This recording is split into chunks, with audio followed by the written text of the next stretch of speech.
இயேசுவின் கல்லறை இந்த பேர் சொன்னாலே பலருக்கும் நம்பிக்கைதான் ஞாபகத்துக்கு வரும். ஆனா இது வெறும் நம்பிக்கையோட சின்னம் மட்டும்தானா? இல்ல, இதுக்கு பின்னாடி தொல்லியல் ரீதியான உண்மைகளும் ஒளிஞ்சிருக்கா? வாங்க ஒரு வரலாற்று பயணம் போய் ஆதாரங்களை தேடலாம். பாருங்க, இந்த இடம் பல நூற்றாண்டுகளா விவாதத்துக்கு உள்ள இருக்கிற ஒரு மர்மத்தோட மையம். சரி, கதைகள் என்ன சொல்லுது? அதை விட முக்கியமா தொல்லியல் என்ன சொல்லுது? சரி, இங்கிருந்து தான் நம்மளோட விசாரணை ஆரம்பிக்குது. நற்செய்திகள்ல சொல்லப்படுற அடக்கம் பத்தின விவரங்கள் அதெல்லாம் நிஜமாவே வரலாற்று ரீதியா நிரூபிக்க முடியுமா, இல்ல வெறும் கற்பனை கதையா? இந்த மர்மத்தை அவிழ்க்கணும்னா நாம எல்லாருமே இப்போ தொல்லியல் துப்பறிவாளர்களா மாறப்போறோம். நம்மளோட க்ளூ எங்க இருக்கு தெரியுமா? முதல் நூற்றாண்டு எருசலேம்ல இருந்த கல்லறைகள்ல தான். சரி, பகுதி கல்லறையோட கதை. முதல்ல நற்செய்தி என்ன விவரம் கொடுக்குதுன்னு பாப்போம். மார்க்கு நற்செய்தி நமக்கு ஒரு தெளிவான சித்திரத்தை கொடுக்குது இல்லையா? பாறையில வெட்டப்பட்ட ஒரு கல்லறை, ஒரு துணி, அப்புறம் அந்த வாசல மூட ஒரு பெரிய உருளும் கல். நல்லா ஞாபகம் வச்சுக்கோங்க, இந்த 3 விஷயமும் நம்ம விசாரணையில ரொம்ப முக்கியமான தடயங்களா இருக்க போகுது. அடுத்ததா பகுதி 2, ஒரு வரலாற்று சர்ச்சை. இப்போதான் கதை கொஞ்சம் சிக்கலாக போகுது. எது நிஜம், எது கற்பனை? இங்க பாருங்க, 2 வெவ்வேறு கதைகள் ஒன்னோட ஒன்னு மோதுது. ஒரு பக்கம் நற்செய்தி ஒரு ரொம்ப மரியாதையான அடக்கத்தை பத்தி சொல்லுது. ஆனா இன்னொரு பக்கம் பல வரலாற்று அறிஞர்கள் ஒரு முக்கியமான கேள்வியை எழுப்புறாங்க.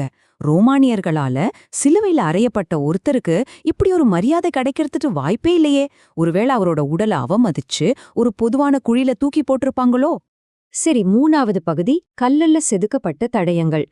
இந்த சர்ச்சைக்கு ஒரு முடிவு கட்டணும்னா நம்ம நேரா எருசலேமுக்கு போய் அங்கிருந்த மேட்டுக்குடி மக்கள் எப்படி அடக்கம் செய்யப்பட்டாங்கன்னு பார்க்கணும். ஏன்னா உண்மைகள் அங்கதான் புதைஞ்சிருக்கு. இங்க பாருங்க, கல்லறைகள் கூட காலப்போக்குல பரிணாம வளர்ச்சி அடைஞ்சிருக்கு. டிசைன்லாம் மாறிக்கிட்டே இருந்திருக்கு.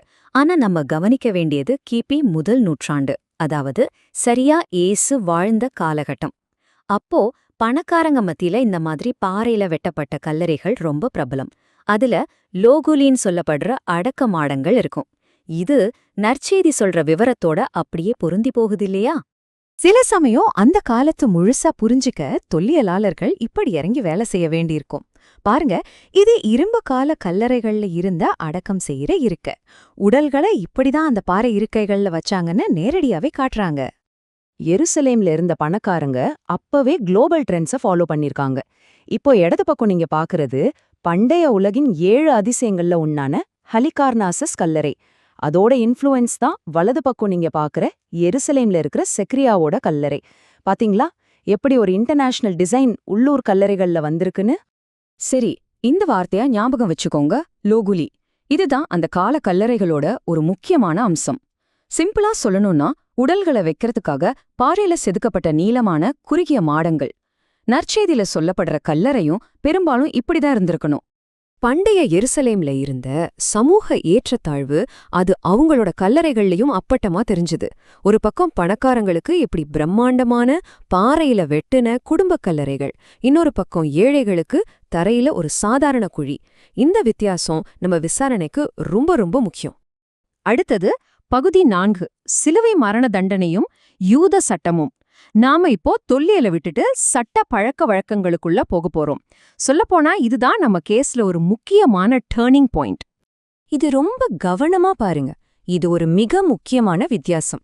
இயேசுவுக்கு தண்டனை கொடுத்தது யூத சங்கம் கிடையாது, ரோமானிய அரசு. யூத சட்டப்படி பார்த்தா சில குற்றவாளிகளை அவங்க குடும்பமே அடக்கம் செய்ய முடியாது, தடை இருக்கு. ஆனா ரோமானிய சட்டத்தின்படி கவர்னரோட அனுமதியோட குடும்பத்தினர் உடலை வாங்கி அடக்கம் செய்ய முடியும். இது ஒரு பெரிய பெரிய வித்தியாசம் இல்லையா? இத நாம மட்டும் சொல்லல, முதல் நூற்றாண்டுல வாழ்ந்த வரலாற்றாசிரியர் ஜோசிஃபஸ் இத உறுதிப்படுத்துறாரு.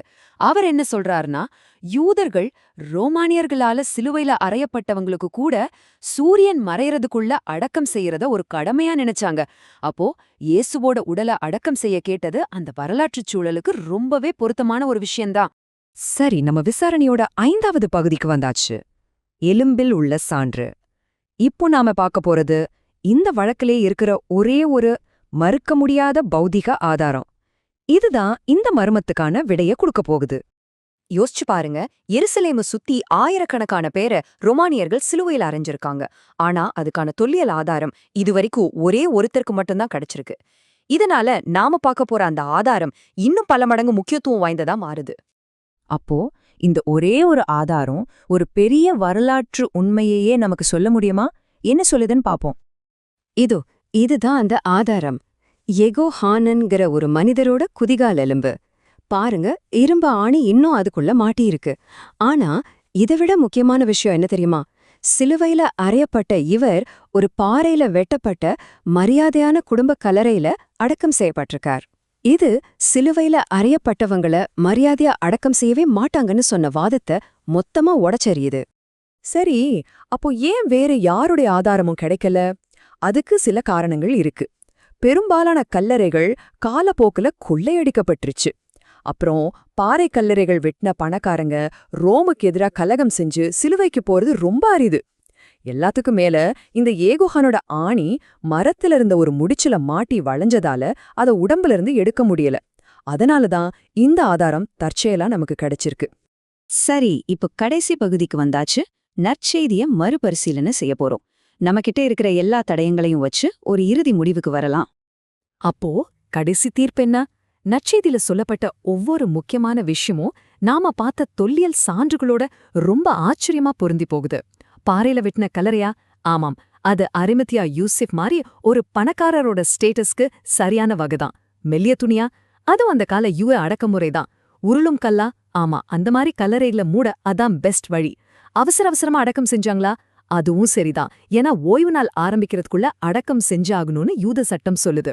ஆக தொல்லியல் கண்ணோட்டத்துல பார்த்தா நற்செய்தியில சொல்லப்பட்ட விவரங்கள் வரலாற்று ரீதியா ரொம்பவே நம்பகத்தன்மையோட இருக்கு.